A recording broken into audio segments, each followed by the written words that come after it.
Hi, everyone. Thank you so much for joining me, Janine Hernandez, on another episode of the Book Publishing Academy podcast. Today, we have a very special guest. Her name is Paulina Flores. She is the founder of She Thrives Foundation. She's also an author, a speaker, a mom, a real estate agent. I mean, she does it all. And she was also a part of our anthology book, Voices That Inspire, Warriors of Hope. And today we're sitting down with her just to chat more about her journey on becoming an author and a little bit more on her foundation. So welcome, Paulina.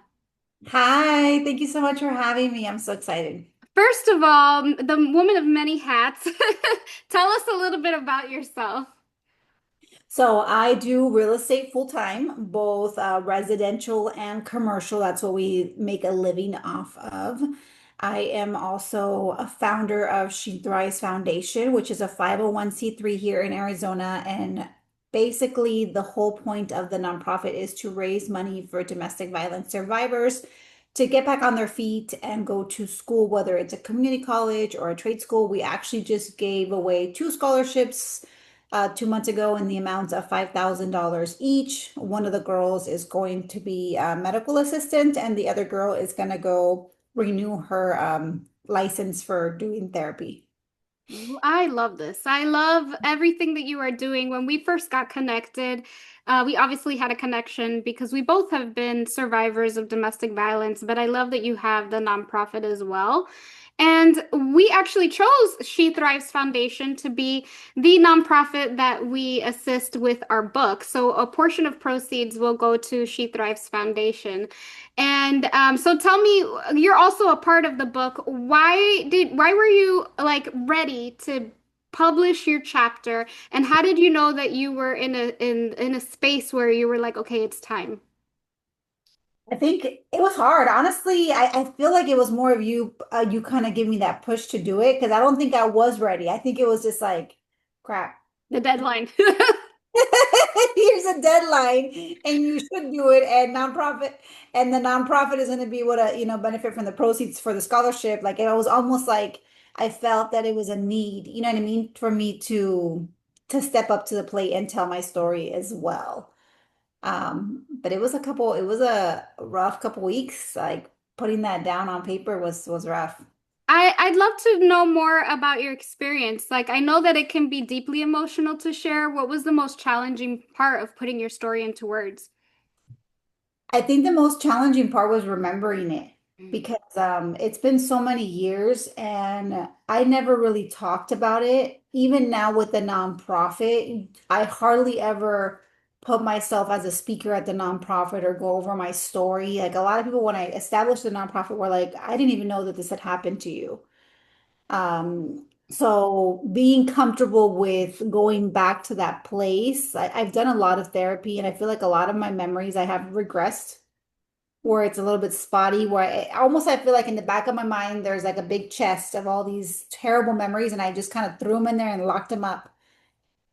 Because there's a lot I don't remember, and it also doesn't help that I don't have any pictures of the time either. So there's no like visual cues or anything. Sometimes places trigger it, like certain areas in Arizona that I drive to will trigger memories, and it almost comes back like a flashback. But it was rough. It was rough putting it together. Thinking like, okay, what are my kids gonna do if they read this? Like, how are they gonna see it? Because I know we had talked about that my children didn't really know what had, happened. Mhm. You So touched on a lot of different things that's very interesting because I've been doing a couple of other interviews with some of the other authors in the anthology, and every single one, including myself, has said that we kind of have masked the pain and the trauma. And I think it's proven scientifically that anyone that goes through some sort of trauma or domestic violence, we do shove it in a box and we suppress it, and it's almost like we forget. So when we do have moments like that where we're called to write about it or document it in some way, we're having to go back into that little box of memories, and it's almost like, oh my God, I went through that. Oh my God, that happened. You know, yeah. and it's happened to me before where I have read some of my books and I'm like, that happened? He did that? I didn't. Like I didn't remember writing that. But so you have to give yourself grace through the process. Mhm. And are you inspired to maybe write the full book about what You happened? know what? I know we have that in the works for a long time, and I'm like, I think that I'm definitely inspired to write the book now. After that, I think I got over that fear, which is why, because we started talking about this last year. Like I should have already had the book, right? Done, and I've put it on hold and put it on hold. And I always say, oh, I'm busy, but it's really more so of a fear to start it that this definitely gave me the push I needed. Hmm. Start working on this again. And share, I mean, I don't want you to give away too much, but share just a little bit about what your story is about and what readers can take away from it. I know we definitely discussed, I kind of did the framework of how I ended up in the situation. I talked a little bit about my background growing up as a first generation immigrant, my mother, her language deficiencies, and my need to, protect her and my siblings and take care of them, and the vulnerability of starting and working at a very young age. Then when I met him, it was so easy for him to isolate me from my family and love bomb me. And that's how somebody like me, who's a very type A personality, ended up in this situation because I saw like a savior Hmm. from my current situation. And so I go over that. I go over like how we met and then the big difference in age. We're about 15 years age gap. How things started changing, how some of my sorority sisters actually went down to the police station and filed a missing persons report because that's how isolated I was, that I didn't have Wow. a connection to anybody. I go over all that stuff and then what has kind of transcribed now after, I escaped. That's really the word. That's really what I did. I escaped, how I saved the money in like a security deposit box, how I escaped, and then how I now met my now husband and just kind of restarted my life. It's funny because I have daughters from that relationship and I have daughters from my current husband, and it's like they lived two completely different lives and they know a completely different person. Mm-hmm. Mm-hmm. It's all going through that. I was like, I know. And so I think that it's very courageous of you to share your story. And also, since you are the founder of She Thrives Foundation, this is going to give people a little glimpse of like what you went through. You're not just the CEO behind the scenes. Now you're sharing a little more. And I think your story, you know what I loved about your story in particular is you do touch on the third generation topics where for me, I always felt growing up like it was normal to translate for my parents. I thought it was normal, all of those little things. But then when you wrote it in your book, I'm like, wow, it's from a different viewpoint. You know what I mean? Like it almost feels like I'm from the outside looking in, reading it, and I'm like, I resonate with this, but hold up, the way that she's writing it is so interesting. So, what is one thing that you hope readers will take away from your chapter in particular? I think for me is it's okay to not be okay, Mm, right? And I feel like a lot of the time, especially with first generation minorities, Latinas, we grow up in this culture where domestic violence is almost like a norm, mhm, right? Because you see that growing up with your uncles, your tios, your cousins, whatever it might be.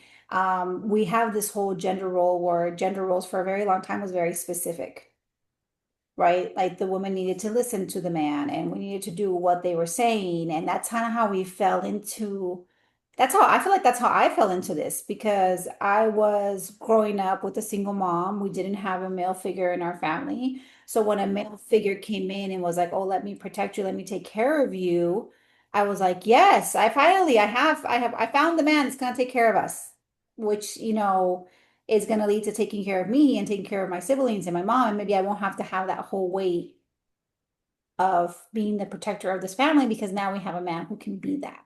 mhm, mhm. And that's how I got sold on that idea. So I feel like I didn't know it was happening.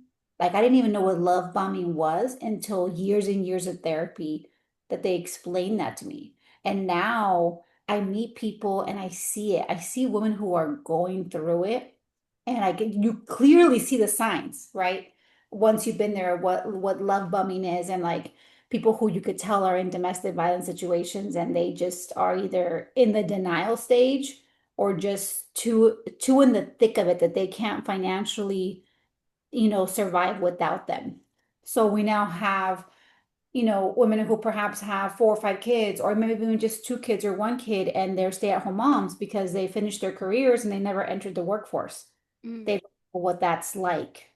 mhm, So there's that fear of, okay, this is who I am, this is my identity with him, but what is my identity outside of him? mhm, And that grieving process, because it's almost like somebody died. Like when I left, it was like somebody died because somebody did die. That old Paulina was done. It was like I needed to start over. yep, So with my portion of the book, my hope was to show people that there is another life after. There's a better life after. There is more. There is better.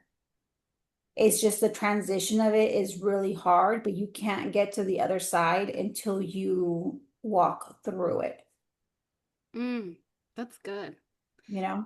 And what so I know, well, we'll let the readers read your book, read your chapter because I wanted to dive a little deeper. I'm like, no, you might just have to read her chapter on how she did escape. Because she did have a plan.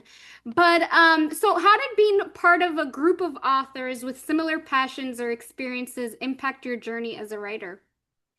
I feel like I loved it because I know when I had met with you last year to write the book that I still haven't written, that I'm going to start in this year, Janine.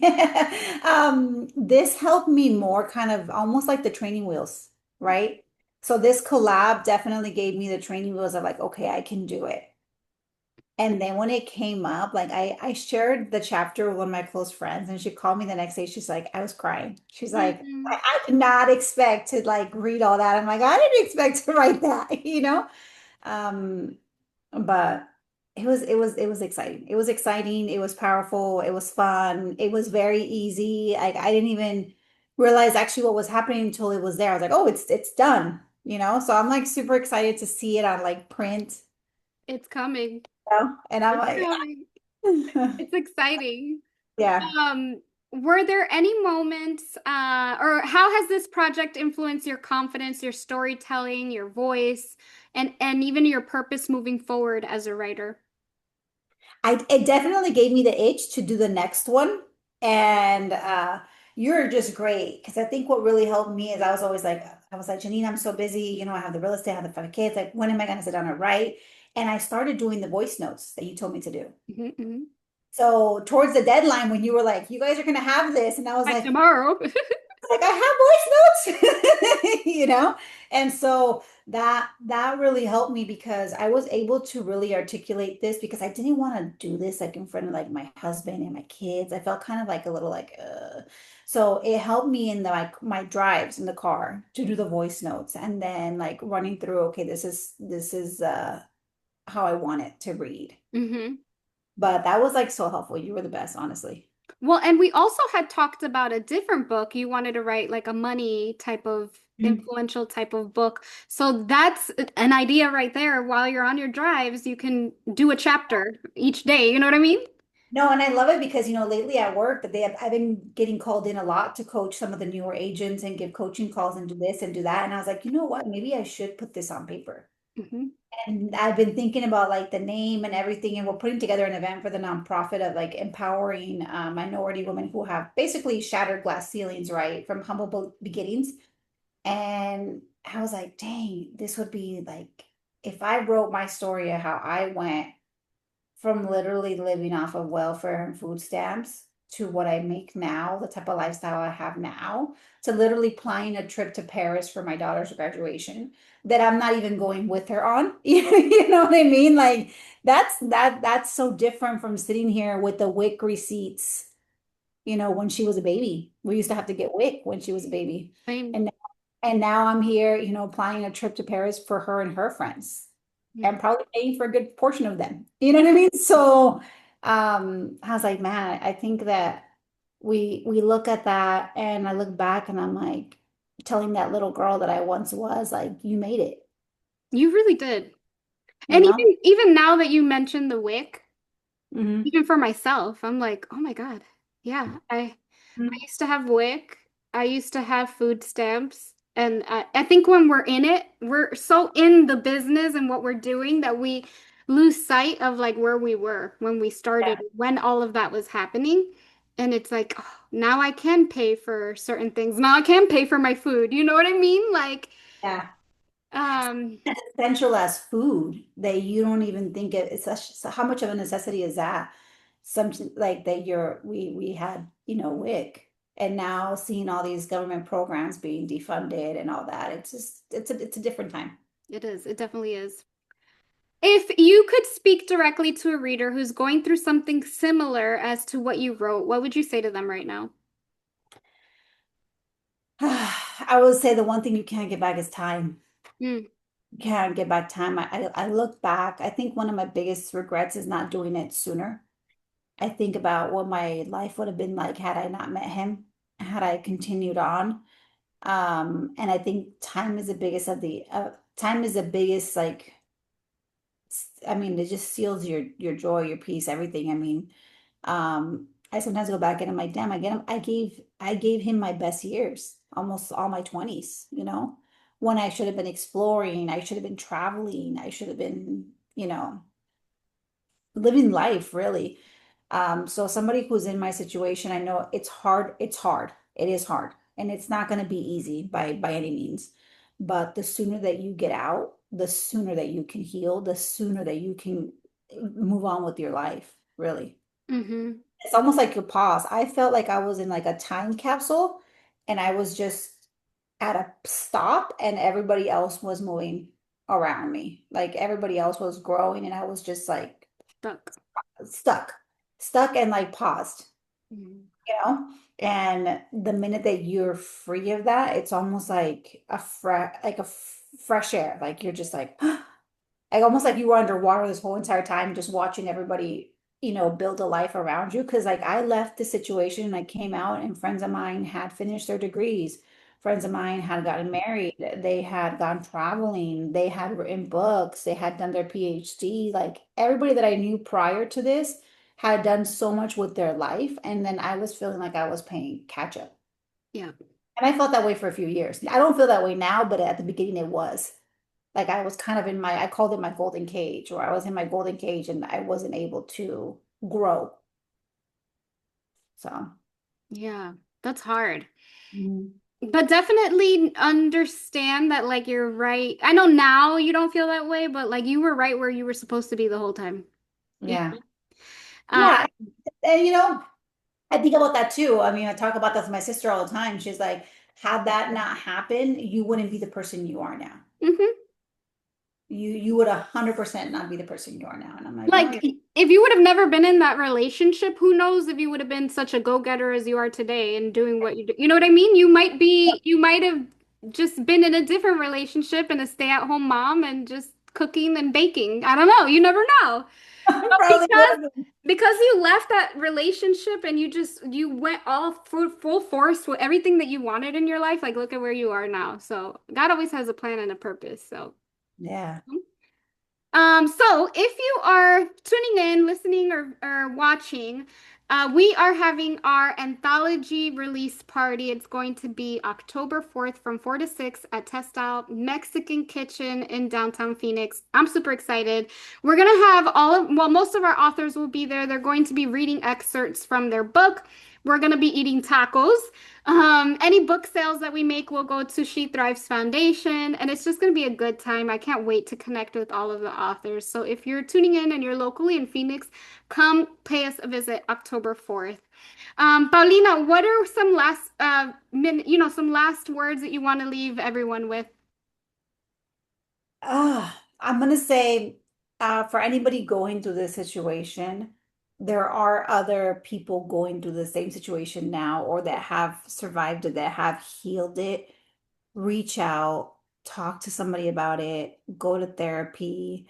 do the coaching, pay for resources. Like once you do get in a spot where you are making money, don't think with this scarcity mindset. You have to think with an abundant mindset. So put like I've spent money paying coaches, to help me, paying therapists out of pocket because I don't have insurance. Like pay the money to invest that in yourself because you're the most valuable asset there is in the room. Yeah, that's good. Really good advice. And I second that because sometimes we'll just go through our trauma and then continue it again and be stuck in a cycle. Mhm. But the only way out of the cycle is if we do something about it and we take control of it. And it's Mhm. doing all of that and above and more. You know what I mean?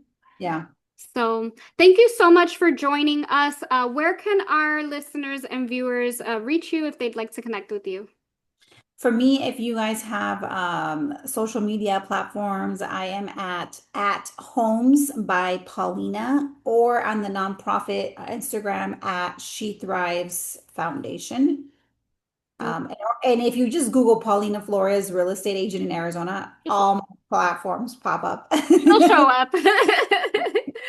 Well, thank you so much, Paulina. I am so grateful that you chose to be with us today on the podcast and can't wait to see you at the event. And guys, if you're tuning in, make sure that you subscribe, you like, you leave a comment or a review, share with a friend, and we will see you on the next episode.